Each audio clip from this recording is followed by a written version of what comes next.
happening, gang? It's your boy Retro back again with another reaction video. Yeah. Today we got another huge update. I know you guys could probably already tell it is going down. Just by that title alone, definitely going to see this one, as we got Fox News, the 5 host Jessica Tarlov back at it again, folks. Yes, that Trump derangement syndrome's got her working on a very strong case, getting booted off the network. And this newest update, guys, I'm excited to get into it. So we're not straight into it. So make sure you guys hit that like button, hit that subscribe button. Before we get into it, you guys, hit that like button, hit that subscribe button for your boy. Without further ado, let's hop straight into it, folks. Check this one out. Greg Gutfeld, I haven't heard from you today, and I'm dying to know what you're thinking. Well, I mean, the big question for me is, if you are confident and you think you're going to win, do you call people Nazis? That's, to me, that is an assumption that you think you're going to lose. It's a sign of desperation. What is it if it's not? I mean, if they actually do believe that these thousands of decent people that are just coming there for a good time are Nazis, if you believe that, then you're a coward for not doing anything about it. And if these Nazis win, then what are you going to do? You know what would be helpful? Tell us who isn't a Nazi. Right? Be specific. You know, I voted Saturday for Trump. Am I a Nazi? Yes. If you support Israel, who has warm relations for Trump, who actually named a city after Trump, is Israel now Hitler Germany? I mean, that's the like-minded radicals at Columbia would agree with you. So if you demand people to take a side, then you should actually take a side too. I think that, like, there's always a risk of being in a pirate ship, but the first principle is the First Amendment. So a guy tells a joke. This is what kills me. You don't have to laugh at a joke to know it's a joke, right? But the joke is so different than the smearing of tens of thousands of people as Nazis. This outrage over a joke after you go after thousands of people that are there for a good time. And I think it's because the Dems aren't having a good time. They are incapable of having a good time because they've rejected all of the shared activities that bring people together, except for looting. But if, you know, they hate religion, they think patriotism is silly, holidays are oppressive, recreation is white privilege, better not work out. So their shared experience now is simply outrage. They can't do fun. That is why when they looked at this, they just get angry because they can't do it. They can't do it. So they go off on like a joke. To me, the irony of a joke like that is that the libs don't know about news until it first starts as a joke. They had no idea about illegal immigration. They didn't care about illegal until you make a joke about it. Men participating in women's sports, you start making fun of it, then they call you transphobic, then they find out that it's real. Inmates getting sex changes, right? You're paying for it, that's a joke. And then you find out, oh, it's real. I mean, now people know about Puerto Rico having a huge trash crisis. You know who knew that first? AOC's grandmother. Nobody cared, not even her. That reminds me. Wow, Greg Gutfeld laying it all out there, and honestly, he's correct. You know, the only reason why they're sad, sour, and bitter over there is because they could never pull off what Trump did in Madison Square Garden. I think they're talking about renaming it to MAGA Square Garden because of the way Donald Trump packed the house, had everyone just having the time of their life. They're upset because they could never do that. They would have to buy so much support. And I mean, honestly, I don't think they could do that. Yeah, remember Sherrod, who used to come on Red Eye? Yeah. I went to one of his comedy seller shows one time. He tells this joke. I thought it was hysterical, and hardly anybody else laughed. And he said, "It's not funny if you don't know stuff." which was I don't know why I'm walking down memory lane. I want to play Shout for out you. To Sherrod, though. Yeah, hey Sherrod. I want to play for Jesse. This is Jonathan Karl from ABC on his observations. Madison Square Garden was packed. Trump has created a movement. There is no doubt. I cannot think of another Republican figure of my lifetime who could have come into a Democratic city like New York and put together anything like that. So I think that some pundits and maybe some in the media were getting confused with him coming to New York, to Madison Square Garden, that he was going to flip New York. And maybe some seats are going to help. Maybe he will change it. But this was a homecoming. And a chance for big international exposure. I can't think of another Fox News host who would come into this building wearing a burnt orange mock turtleneck sweatshirt. Brand new. I mean, this thing is stunning to the audience. I hope it looks as good as it is on set here because, wow. Do you like it or you wow. hate it? I'm impressed. Greg's taking a fashion risk and pulling it off. So McDonald's, Rogan, and MSG, that's what you call a strong close. And he's creating these cultural moments that are breaking through that Kamala is capable of doing. And the media is terrified because they're not able to control Donald Trump. He's doing this all outside of their control. And now he's got a shot at winning the popular vote. Yeah. You look at his latest numbers, he's just a hair shy of 50%. He's never even come close to that before. So if he does win the popular vote and get in there, he will have a strong governing mandate. If it's this diverse coalition that we expect it to be, that the Democrats are going to have to respect. He's going to force them to respect that mandate. Now, Sunday was a love fest. I know some of the nicest couples who I know were there. I don't know why they're friends with me, but they were there and they were just enthralled at the enthusiasm. The rage was on TV. The rage was not at the Garden. The rage was on TV because, as like Greg said, they're jealous. They can't control him. They're angry because they've thrown everything at this guy, and the more they throw at him, the grander the coalition gets, the stronger he gets.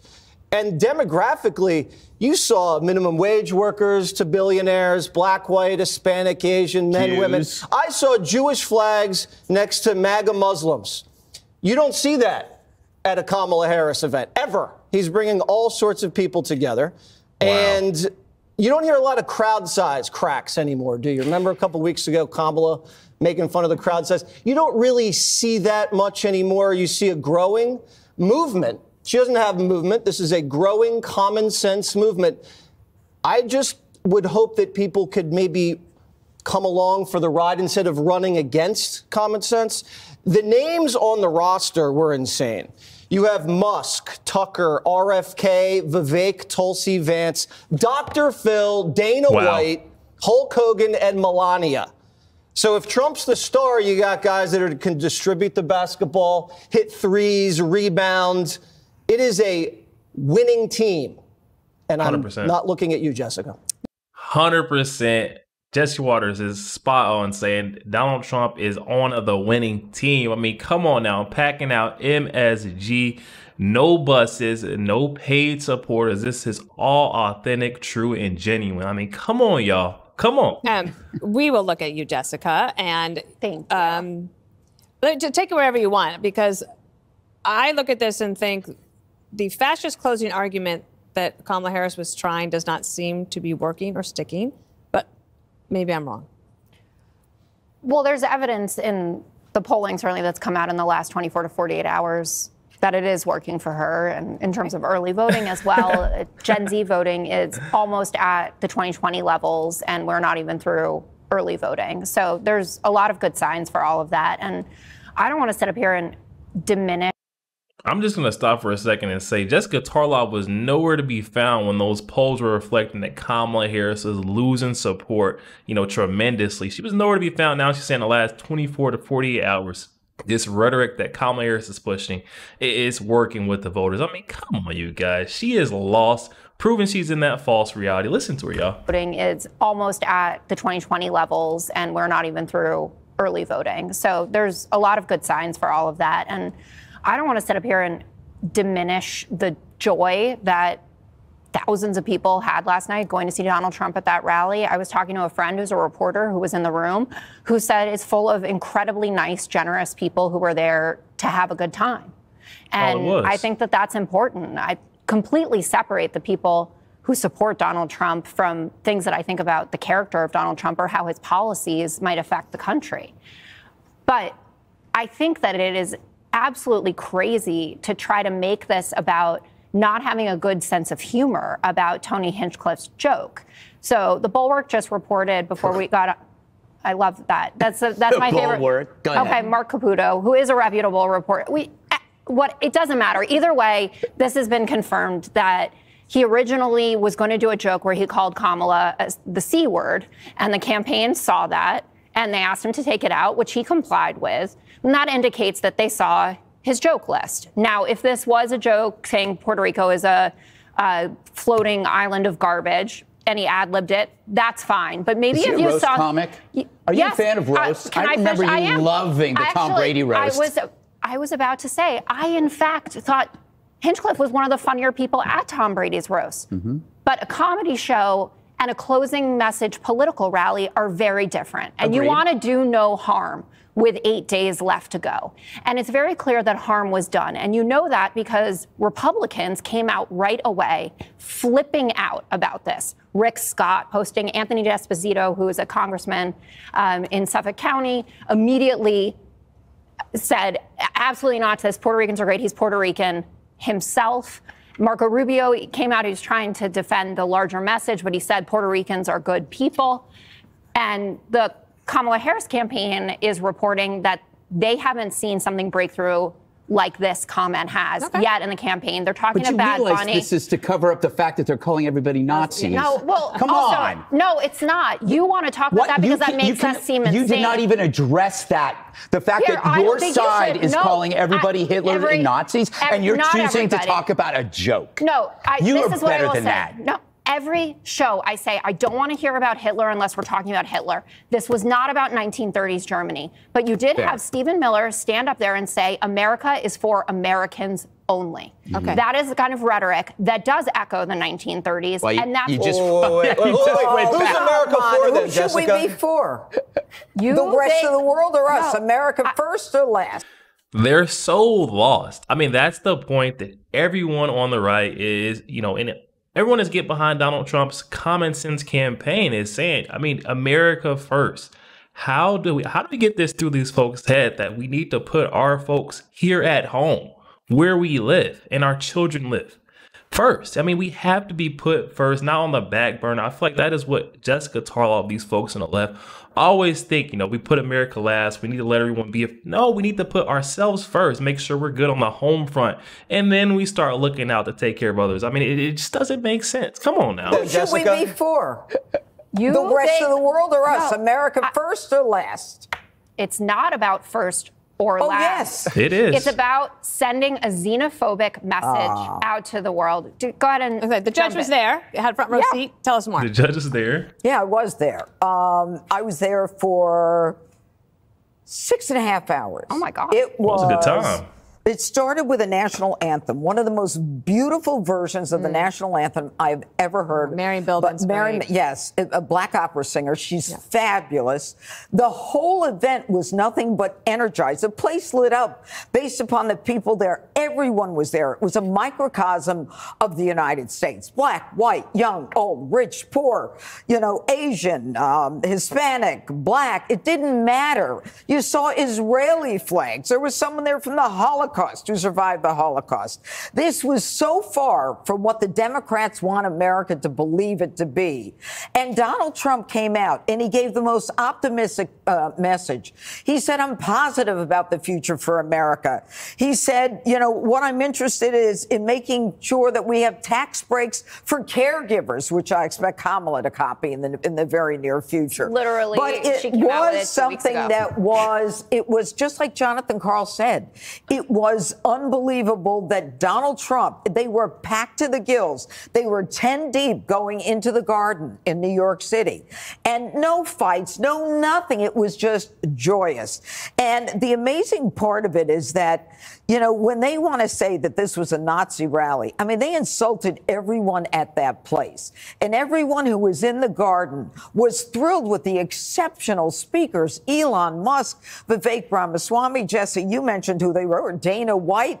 I mean, these are incredible, substantial people. But no, the Democrats want to make it something that it really wasn't. But in the end, when you think about it, you know, their version of democracy is picking a woman who's not gotten one vote, but was chosen by a machine to run for president. But we are the fascists. And finally, you know, as it relates to that podcast, the Trump campaign came right out and said that does not reflect our views or the campaign's views. I mean, they did it in record time. They were not happy with it. Yo, there we have it, guys. Trump's MSG, Madison Square Gardens rally, absolutely packed house. We seen the place was rocking. Everybody was joyful, having a good time, happy. Jeanine says she stayed for over 6 hours. I mean, come on, I'd never stay at a place voluntarily for 6 hours if I wasn't having a good time. These folks on the left, it just seems like they're salty, they're mad because they know their candidate could never have that type of turnout, you know, pack the house. MSG, Madison Square Garden. I mean, come on, you guys. It's all showing. And then don't even get me started on that Jessica Tarlov. I mean, she's just lost. You could see that Trump derangement syndrome seriously affects her, has her living in a completely different reality. I mean, the message, the common sense campaign message of America First, it resonates with the voters. The American people can hear that. Only folks that don't like, you know, the patriotic message, America First, is those folks on the left, Jessica Tarlov included. But guys, definitely hop in the comment section and let me know your thoughts. Also, make sure you guys hit that like button, hit that subscribe button. If you'd enjoy more content like this, catch you guys on the next one.